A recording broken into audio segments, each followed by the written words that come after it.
Assalomu alaykum. Meni mana bu ertalab soat 3dan, 4dan, 5dan buyon tabriklab turgan yor birodarlarim, muxlislarim, qadrdonlarim, do'stlarim, hammalaringizga rahmat aytmoqchiman. Mana chiroyli qilib bir qancha bir o'rtoqlarni, do'stlarni kutib o'tiribman. Shaxsan ustozim Karimboy Rahmonovni kutib o'tiribman.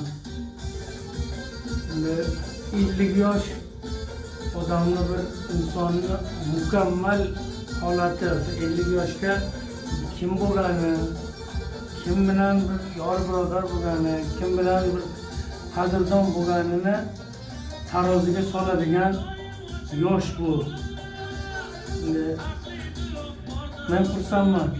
Avvalambor Bobomurod Hamdamning ashulalarini aytib, shu insonni izdoshiman, shogirdiman deyardik. Mana bundan buyog'iga keyin ustozim Karimboy Rahmonov bilan juda mukammal ustoz shogird bo'lib ketdim. Ko'p san'atda bizga bir juda yaqin nasihatlar, ko'p o'gitlar berdilar. Ustozim ham sog' salomat bo'linglar. Hamma tilaklar, niyatlar bildirgan o'rtoqlar, hammalaringizga mana shu bildirgan niyat, istaklaringiz o'zlaringizga ham ro'yob hosil bo'lay, nasib qilay. Rahmat azizlarim.